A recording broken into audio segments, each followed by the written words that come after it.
Barry Wilson, Wilson Auto Repair. We have a Bronco here that we have basically restored. Just came back from the detail shop where they put in the seats and the new rubber mat. And the rubber mat was hand cut and bound together to make it look great. And I just wanted you to see this, and also wanted to share with you, we did another video earlier this week on our dash, and we did the same thing on this one, except we didn't put the wood veneer on it, so I thought you'd enjoy seeing the contrast. So if you zoom right in here, you can see that we have done these seats in this waffle design right here.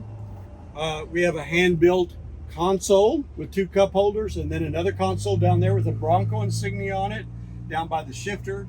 You can see the entire dash has been redone and customized to make our customer very happy. And then last but not least, we've put this thick rubber mat in here, and you can see, if you look at the seams and stuff, you can see what a wonderful job he did with this. And we got speakers on both sides, speakers in the back.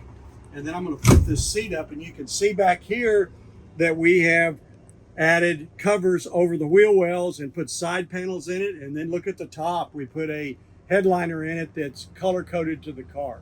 And the winch and the sun visors are the same way, with a wood steering wheel to go with that. So we've really done a great job on this car. I think our customer is going to be very happy with this Bronco. I'm Barry Wilson with Wilson Auto Repair. Go to my website, wilsonauto.com. We have a new thing on our website is we have a site called Lindsay's Classic Cars that makes it available for you to sell your car if you want to, and you can go on there, sign up for free, list your car, or buy a car. It might be something that would be helpful to you.